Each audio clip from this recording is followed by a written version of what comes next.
마태복음 4장 8절에서 11절, 마태복음 4장 8절에서 11절까지 제가 읽어드리겠습니다. 마귀가 또 그를 데리고 지극히 높은 산으로 가서 천하만국과 그 영광을 보여 가로되 만일 내게 엎드려 경배하면 이 모든 것을 네게 주리라. 이에 예수께서 말씀하시되 사단아 물러가라. 기록되었을 때 주 너희 하나님께 경배하고 다만 그를 섬기라 하였느니라.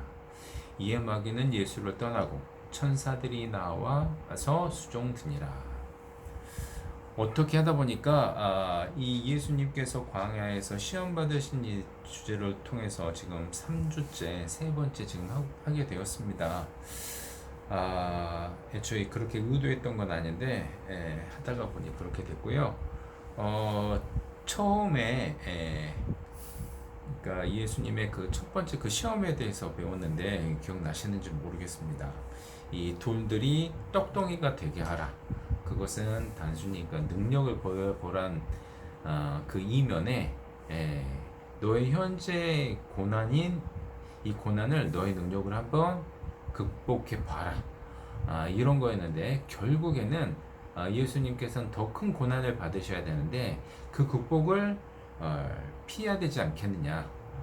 결국에는 예수님께서 십자가에 돌아가는 것을 어떻게 방해해 보려는 그런 마귀의 수작이었다는 걸 알 수 있고, 또 두 번째로는 지난번에 배우셨는데 이제 성전 꼭대기에 세우고 뛰어내려 보라. 네가 하나님의 아들이거든 뛰어내려 보라고 했습니다. 너는 하나님의 아들이니 보호받아야 되지 않겠느냐. 그렇게 얘기를 하면서 성경 말씀을 인용했다는 것입니다. 그래서 예수님께서 보호받아야 된다면 마땅히 십자가의 고난으로부터도 보호받아야 되겠죠. 역시 마귀의 큰 그림이 있었습니다. 더군다나 말씀을 이용해 가면서까지 실수를 유도했다는 것을 배울 수가 있었고, 그런 두 종류의 그런 시험이 우리한테도 얼마든지 닥칠 수 있겠다. 그래서 우리가 예수님의 이 시험 받는 과정을 통해서 그걸 배우면 좋겠다. 이런 교훈을 받아봤습니다. 오늘은 방금 읽은 대로, 그러니까 세 번째 시험인데요. 마귀가 8절에 또 그를 데리고 지극히 높은 산으로 가서 높은 산으로 갔다고 되어 있습니다. 저는 오늘 와서야 조금 눈에 들어온 게 있었습니다. 3절에서 첫 번째 시험할 때는 장소가 어디였을까요? 장소가 광야였습니다. 왜냐하면 광야를 이끌려 가셨고 거기서 배고프셨고 그 40일간 금식하셨고 시험하는 자가 예수께 갔다고 돼 있거든요. 그러니까 예수께서 계셨던 곳은 광야였기 때문에 광야에서 시험을 받았고 거기서 이제 또 돌을 떡덩이로 되게 하라는 그 시험을 받으셨는데 두 번째 시험 장소는 어디였습니까? 성전 꼭대기였습니다. 5절에 보면 이에 마귀가 예수를 거룩한 성으로 데려다가 성전 꼭대기에 세우고 어느새 광야에서 예루살렘으로 옮겼고 그것도 성전 꼭대기에 세웠다는 겁니다. 세 번째로는 세 번째 시험을 할 때는 또 장면이 바뀌어서 8절에 그가 데리고 마귀가 그를 데리고 지극히 높은 산. 여기는 어딜까요? 지극히 높은 산. 지극히 높은 산인데 지극히 높은 산으로 가서 천하 만국과 그 영광을 보여. 천하 만국을 볼 수 있는 산 어디일까요? 에베레스트 산일까요? 에베레스트 산에 올라가면 가장 높은 산인데 거기 가면 천하 만국이 다 보일까요?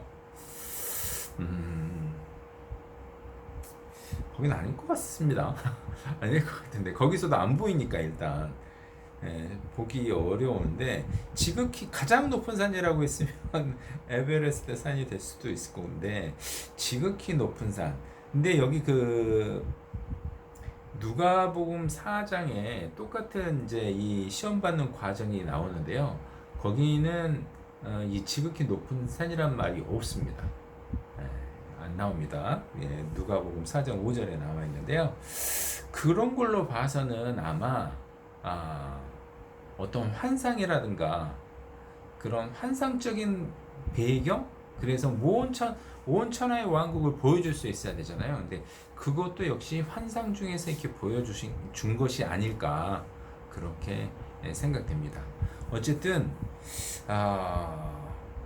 마귀의 능력이 대단한 것 같습니다. 마귀는 금세 예수님한테도 갈 수 있고 예수를 데리고 다른 곳으로 데려갈 수도 있고 공간 이동을 같이 해버린 거잖아요. 그리고 또 다시 환상 속으로도 데려갈 수 있는 그 마귀 대단한 것 같습니다. 그래서 마귀는 언제든지 나한테 직접 찾아올 수도 있고 나를 어디로 데려갈 수도 있고 그리고 환상 같은 걸 보여주면서 나를 꿰 수도 있겠다 이런 생각을 먼저 해보게 됐습니다. 자, 그런데 이 마귀가 지극히 높은 산으로 가서 보여주는 것은 천하 만국과 그 영광인데 이것을 주겠다고 합니다. 근데 조건이 있었습니다.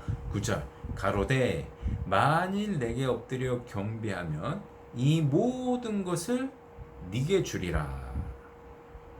그러니까 마귀한테는 자, 어떤 게 필요한지 자 보세요. 이 세상 1번 이 세상 2번 사람들로부터 경배받는 것. 어떤 것이 마귀한테 더 중요할까요? 두 번째입니다. 그러니까 첫 번째 거 나 줄 테니 너는 나한테 경배만 해 이런 거잖아요. 네. 마귀는 공중의 권세 잡은 자라고 돼 있는데 마귀가 그러니까 이 세상에서 허락받은 권세 능력이 많습니다.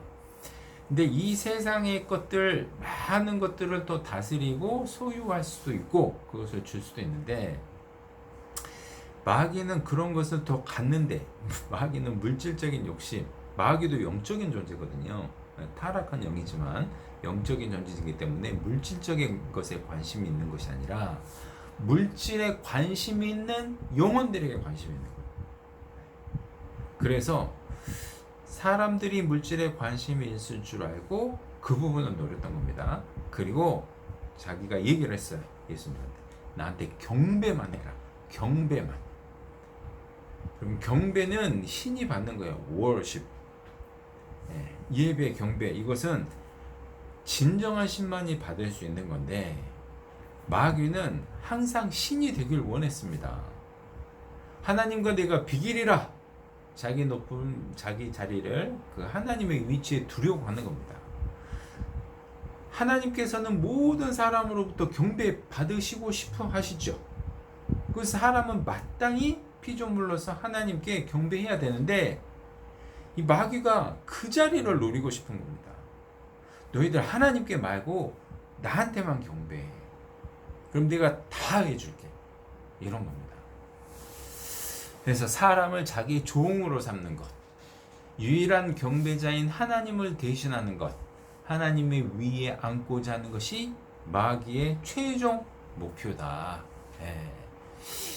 그런데 이 최종 목표를 위해서 경배만 하면 된다고 했는데 안타깝게도 이 마귀의 이 뻔뻔한 어떻게 보면 대담한 이 유혹에 넘어간 사람이 그렇게 많다는 것입니다. 첫 번째 시험은 뭐였습니까? 돌덩이가 떡덩이가 되게 하라. 두 번째, 높은 곳에서 뛰어내려라. 이것도 안 되니까 세 번째로 내가 다 줄 테니 경배만 좀 한번 해봐라. 이런 거였지 않습니까? 근데 첫 번째, 두 번째를 이겼을지라도 세 번째 넘어진 사람이 그렇게 많을 수 있다는 겁니다. 물론 이제 이 순서가 누가복음에서 기록된 순서하고는 약간 달라요. 첫 번째는 같은데 두세 번째가 바뀌었습니다. 어느 것이 정확한 순서인지 모르겠으나 마태는 나름대로 어떤 유혹의 강도, 시험의 강도에 따라서 이렇게 나눈 것 같아요. 그리고 위치도 아까 광야에서 성전 꼭대기 그리고 지극히 높은 산 이렇게 엘리베이션 시켜가면서 한 거 보니까 아마 이것도 이렇게 마찬가지인 것 같습니다. 가장 강력하고 대범한 유혹의 방법, 내가 세상을 다 줄게. 여러분 파우스트라는 소설 아십니까? 괴테가 썼다고 하잖아요.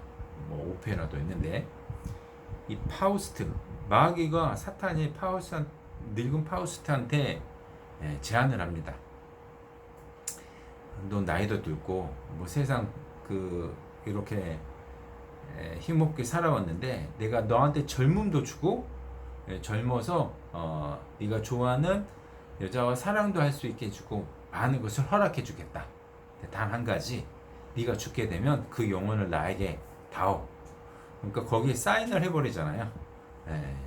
마치 그런 것과 같습니다.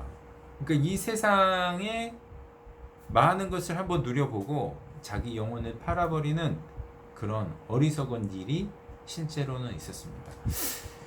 파우스트는 소설 속의 인물인데 그거에 현실판이 있어요. 누굴까요? 제가 볼 때는 솔로몬인 것 같습니다. 솔로몬은 진짜 천하만국을 다 가졌거든요. 당시에 가장 강력한 유대 왕국의 왕이었습니다. 그야말로 제국이었습니다. 주변 나라에서 조공을 바쳤으니까. 그리고 여자들이 얼마나 많았습니까? 파우스트는 자기가 사랑하는 한 여자였지만 이 솔로몬은 1000명이죠? 1000명인가요? 네. 1000명이나 되는 그 비와 빈 합쳐가지고 그 정도 됐고, 그 다음에 권력도 있었고 돈도 얼마나 많았습니까? 그런 것을 다 가르쳤어요. 그런데 결국에는 우상숭배를 했잖아요. 마귀한테 절한 것입니다. 그래서 이 마귀는 나한테 경배를 해라. 그런데 뿔 달린 마귀의 모습으로 그 사람들 앞에 나타나는 것이 아니고 다른 모습으로 나타나지요.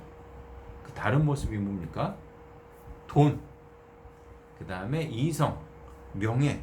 여기에 보면 9절에 보면 8절에 보면 천하만국과 그 영광이라고 했는데 천하만국이 세상이지 않습니까? 그 세상이라고 한다면 돈이 최고라고 하지 않습니까? 돈. 그래서 돈이 세상의 대명사가 될 수가 있고, 때로는 뭐 이성의 짝, 뭐 유혹, 탐욕, 그 다음에 어떤 사람은 그 명예를 위해서 자기 모든 것을 버릴 수도 있는데, 그런 것들이 다 세상 것인데 하나님께서 말씀하시길, 성경을 통해서 말씀하시길, 세상과 벗되고자 하는 자는 하나님과 원수가 된다고 했죠. 또 예수님께서도 돈과 하나님을 두 주인을 섬길 수 없다고 했습니다. 한 주인을 섬겨야 된다고 했는데, 그만큼 이 돈을 섬긴다는 것은 꼭 그 마귀를 섬기는 것이거든요. 그래서 마귀의 경배한다는 것은 반드시 뿔 달린 마귀 앞에 엎드려 절하는 것을 넘어서 이 세상을 사랑하는 그 자체는 또 다른 형태의 마귀에게 경배하는 것이라고 할 수 있습니다. 자, 그렇다면 생각해 보시자고요. 솔로몬만 넘어졌습니까? 사울도 넘어졌어요. 사울 왕은 이 백성이 내 백성이라고 여겼습니다. 그 자리가 너무나 탐났던 거예요. 그 다음에 아간이라는 사람은 돈에 넘어졌죠. 아나니아와 삽비라도 돈에 넘어졌습니다. 이런 물질적인 걸로 넘어진 사람도 많고 여자에 넘어진 사람도 많고 많은 사람이 그랬습니다. 그러면 우리는 어떨까? 솔로몬은 정말 믿음의 사람이었고 하나님으로부터 정말 축복을 받은 사람이었는데, 그 사람의 믿음을 잃었다면 우리도 얼마든지 유혹에 넘어가고 시험에 넘어가서 넘어져서 우리 믿음을 저버릴 가능성은 있지 않을까요? 그 좀 생각해 봐야 된다고 생각합니다. 그리고 우리는 반드시 우상 숭배를 안 했다고 해서 정말 사탄에게 경배하고 있지 않는가, 다른 형태로 경배하고 있지 않는가, 이 점도 생각해 봐야 될 부분이라고 생각합니다. 자, 그래서 이 마귀의 목적이 이렇게 분명해졌고, 마귀는 우리를 시험할 때 이 세상의 모든 것을 준다고 했는데 이것은 마귀의 또 다른 그런 능력인 것 같아요. 그 마귀는 우리에게 얼마든지 많은 재산을 줄 수 있습니다. 뭐 비근한 예로 여러분들도 이제 뭐 심심치 않게 뉴스라든가 아니면 다른 매스컴을 통해서 들어보실 텐데 로또에 당첨된 사람 치고 그 행복한 삶을 영위한 사람이 그렇게 많지 않다고 하더라고요. 대부분 비참하게 끝났다고 합니다. 그러니까 그런 거 보면 로또에 당첨된 그 당첨금은 자기에게 어떻게 보면 저주인 거죠. 자기 삶을 파멸로 몰고 가 버리는 경우가 많습니다. 우리가 눈에 쉽게 그런 것을 보는 것처럼 마귀의 능력으로 얼마든지 사람들이 큰 돈을 줄 수 있다는 것은 반대로 우리에게 어떤 좋은 일이 생겨가지고 큰 돈을 벌게 됐어요. 갑자기 집값이 두세 배로 팍팍 튀었어요. 큰 돈, 집값 튄 것은 크게 피부로 안 와닿겠네요. 거기서 계속 살아야 되는 거니까. 그런데 갑자기 그냥 돈을 이렇게 많이 벌게 되거나 그런 것이 정말 축복일까? 그런 걸 축복으로 생각하는 사람 많습니다. 장사를 시작했는데 너무 잘 되는 거예요. 저는 개인적으로 식당 막 잘 돼가지고 막 커지고 이러는 거 보면 물론 이제 식당을 어떻게 경영하느냐에 따라 다르겠지만 그렇게 부럽게 생각이 안 들더라고요. 식당 같은 거 잘 되면 물론 이제 대표적으로 제가 말씀을 드리는 겁니다. 잘 되면 잘 될수록 계속 매달려야 되죠. 그게 계속 매달려야 됩니다. 그러면은요 시간이 일주일, 한 달, 1년, 2년이 너무 빨리빨리 지나요. 근데 통장에 돈이 쌓이는 거예요. 이 통장에 돈이 쌓이는 거 보고 그걸 멈출 수가 없는 겁니다. 그리고 어느덧 일생이 다 지나가 버려요. 그것이 이제 과연 축복일까? 그래서 이 마귀가 줄 수도 있는 이 축복을 우리는 물질적인 축복을 받았다고 오해하고 있지는 않는가, 이 점에 대해서 좀 생각해야 될 필요가 있을 것 같아요. 근데 여러분 마귀는 우리의 물질을 다 뺏어갈 수 있다는 것도 아십니까? 대표적인 경우가 욥이었잖아요. 욥, 사탄이 하나님께 얘기해서 욥이 돈이 많아서 그래요. 하나님께서 물질을 너무 많이 허락해서 그래. 다 그냥 가져가라. 그러니까 마귀가 다 가져가요. 그랬더니 욥의 처는 넘어간 거잖아요. 하나님을 욕하고 죽으라. 그런데 욥은 끝까지 넘어가지 않았습니다. 이런 것처럼 마귀는 시험하기 위해서 돈을 많이 줄 수도 있고 또 돈을 빼앗아 갈 수 있습니다. 그러니까 우리를 어렵게 할 수도 있다는 얘기입니다. 물질적으로. 그러면 어려운 것은 신앙적으로 반드시 또 좋은 것이냐? 그 어려움 자체가 우리 신앙을 힘들게 할 수도 있다는 것입니다. 그래서 나를 부하게도 마옵시고 가난하게도 마옵소서. 이것이 정말 지혜로운 기도이지 않을까 이런 생각을 해보게 됐습니다. 그래서 마귀는 천하만국과 영광을 줄 수도 있고 빼앗을 수도 있고 결국에는 하나님과 사람 사이를 벌여놓고 자기에게 오게 하는 것이 마귀의 최종 목표라고 할 수 있습니다. 자, 그런데 이 마귀는 약점이 있습니다. 그 약점, 마귀의 약점이 무엇인지 보도록 하겠습니다. 10절. 이에 예수께서 말씀하시되 사단아 물러가라. 기록되었을 때 주 너희 하나님께 경배하고 다만 그를 섬기라 하였느니라. 이에 마귀는 예수를 떠나고 천사들이 나와서 수종드니라. 마귀는 정말 능력자잖아요. 네. 장소를 얼마든지 옮길 수도 있고 데리고 다닐 수도 있고 또 이 세상 만국을 줄 수도 있고 영예도 줄 수도 있고 또 빼앗을 수도 있고 그런 능력자가 단번에 물러날 수밖에 없는 상황이 닥칠 수가 있는데 그 마귀의 약점은 뭐냐? 인간의 단호한 결심입니다. 두 번째는 말씀입니다. 단호한 결심이라는 건 무엇일까요? 마귀를 대적하라. 그리하면 너희를 피하리라. 야고보서 4장 7절에 있는 말씀이거든요. 마귀를 대적하겠다는 그 단호한 마음이 있으면 마귀가 감히 함께하지 못한다는 겁니다. 여러분 그 빙의가 실제로 일어나잖아요. 귀신 들린 사람이 있는데 귀신 들린 사람이 하는 얘기도 뭐냐면 자기 의지가 가장 중요하다고 합니다. 귀신 들리는 것이 진짜 자기의 의지와 상관없이 그냥 들리는 것이 아니라 이 사람이 정말 귀신을 거부하면 거부할 수 있다고 하더라고요. 저는 안 들려봐서 모르겠는데 그러니까 자기가 그걸 받아들이려는 마음이 있기 때문에 귀신이 들어온다고 하더라고요. 마귀를 물리치는 것은 가장 중요한 것은 우리의 마음입니다. 그런데 사람들이 마귀를 적당한 거리에 두려고 해요. 이런 말 들어보셨습니까?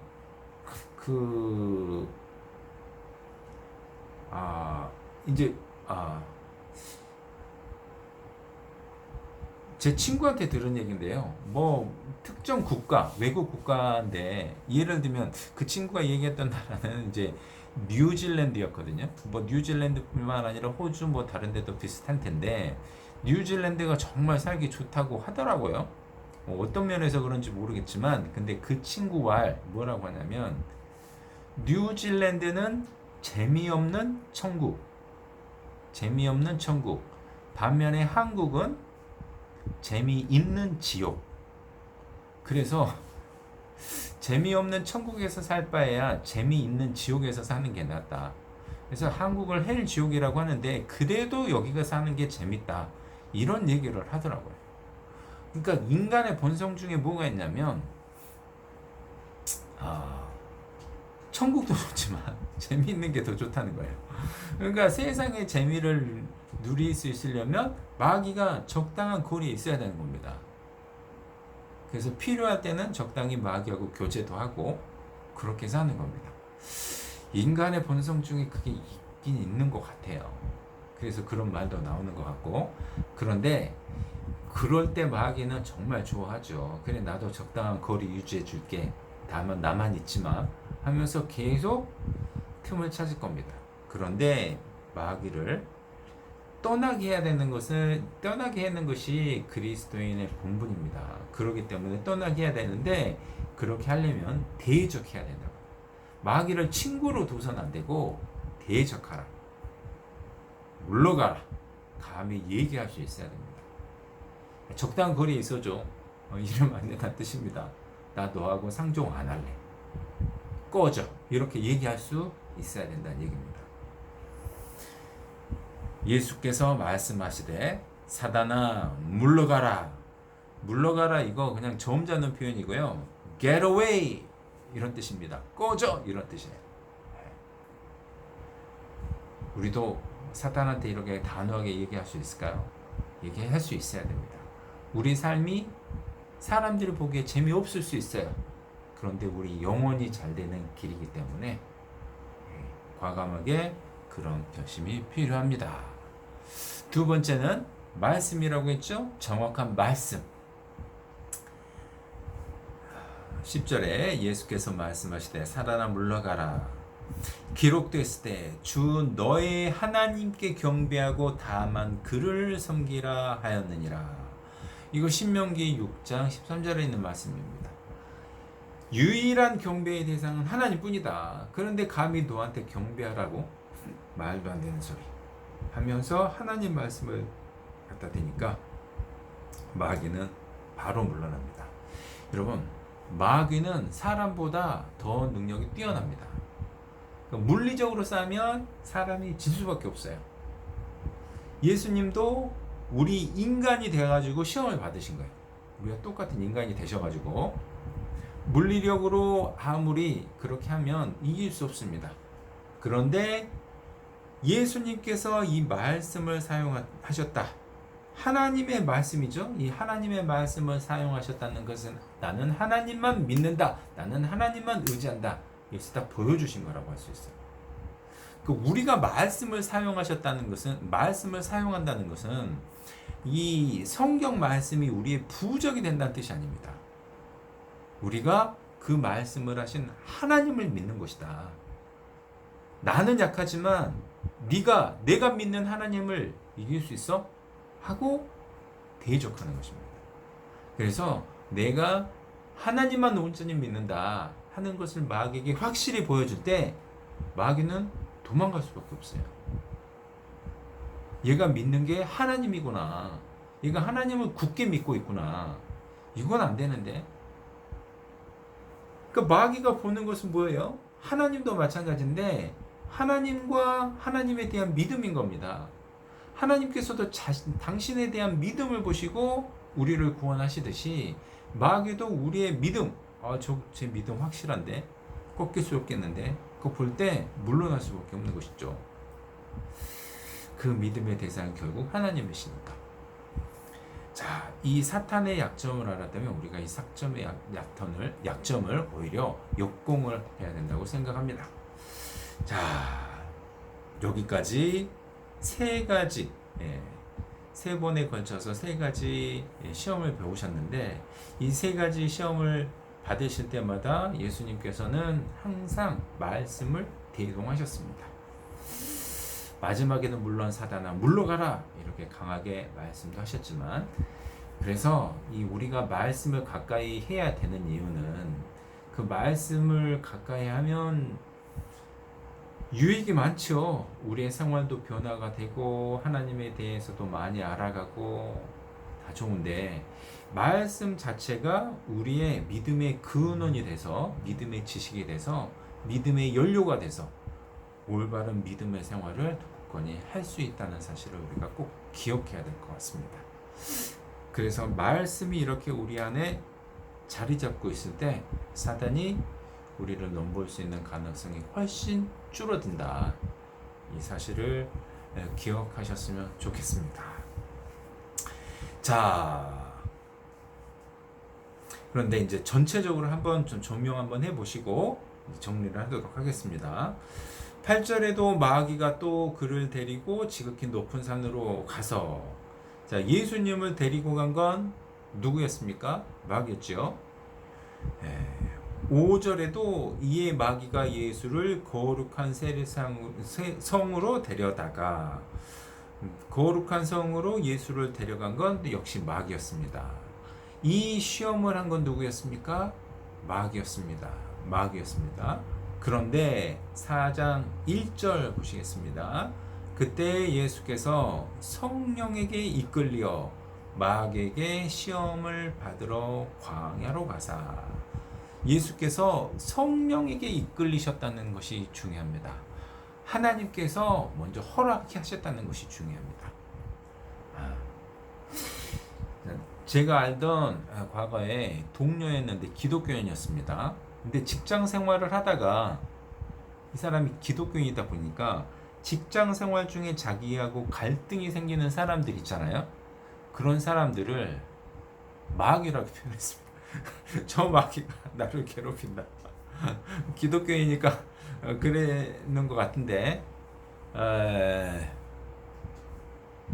자기는 진짜 건전한 그리스도인인데 마귀니까 나를 건전한 자기를 괴롭힌다, 이렇게 이제 얘기를 말하는 거 듣고 약간 좀 안타까웠습니다.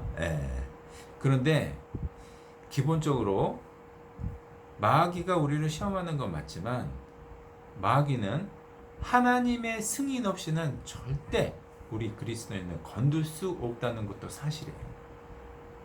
그러니까 하나님께서 마귀의 시험장으로 예수님을 던지신 거예요. 자, 마귀 네가 알아서 시험해봐. 애초에 이런 게 없었다면 마귀가 예수님을 건들지도 시험할 수도 없습니다. 하나님께서 먼저 허락하시니까 그 한도 내에서 시험을 했던 것이라는 사실을 꼭 기억하셔야 돼요. 마귀가 욥을 시험할 때도 그렇게 했잖아요.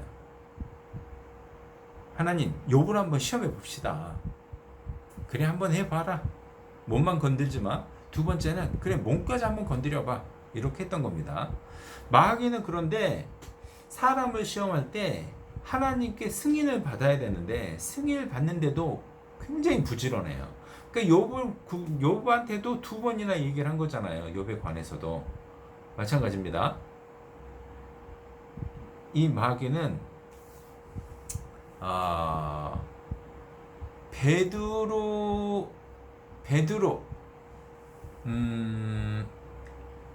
예수님께서 베드로에게 말씀하십니다. 사단이 뭐라고 했지? 사단이 너를 청구한다고 얘기를 했어요. 부지런히 너에 대해서 청구를 하고 있다.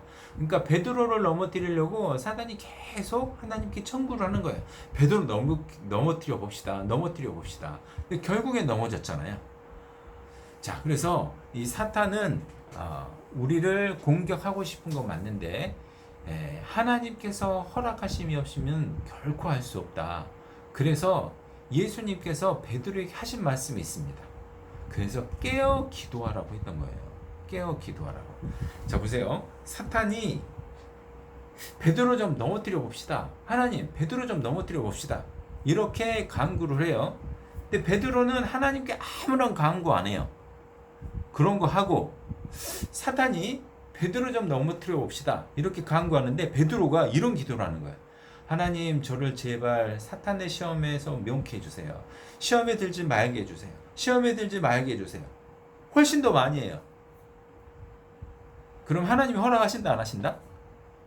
네. 그래서 예수님 기도 중에 우리를 다만 시험에 들지 말게 하옵시며 라는 기도가 있잖아요. 그렇게 기도하라는 겁니다. 그래서 오늘 예수님의 세 번에 걸쳐서 예수님께서 시험 받으시는 이런 과정과 극복하시는 과정을 배웠는데, 그 전에 우리가 더 먼저 해야 될 것은 하나님께 부지런히 간구하는 거예요. 하나님, 저와 같은 약한 자 시험에 들지 말게 해주세요. 이렇게 간절히 기도하는 겁니다. 그래야 또 한 번이라도 더 시험을 면할 수 있어요. 근데 여전히 하나님께서는 우리 마음을 시험하고 싶어 하실 거예요. 왜? 우리 마음을 알기 위해서. 그래서 이스라엘 사람도 시험했고 솔로몬도 시험했고 아브라함도 시험했습니다. 우리 마음도 시험하고 싶으시겠죠. 그래서 평소에 우리가 얼마나 하나님을 올바로 믿고 있는지를 잘 보여줘야 될 필요가 있습니다. 그리고 기도할 필요가 있습니다. 하나님, 저 정말 시험에 약해요. 그러니까 시험에 들지 않게 도와주세요. 이렇게 간절할 필요가 있다고 생각합니다. 그것이 이 예수님께서 광야에서 받으셨던 시험을 통해서 배울 수 있는 교훈이라고 생각합니다. 마지막에 11절 보시면, 이에 마귀는 예수를 떠나고 천사들이 나와서 수종드니라. 마귀는 떠나야 되고 천사들은 우리와 가까이 할수록 우리가 성공적인 신앙생활을 할 수 있습니다. 마귀를 떠나게 하거나 아예 오지 못하도록 하는 그런 신앙생활을 할 수 있었으면 좋겠습니다.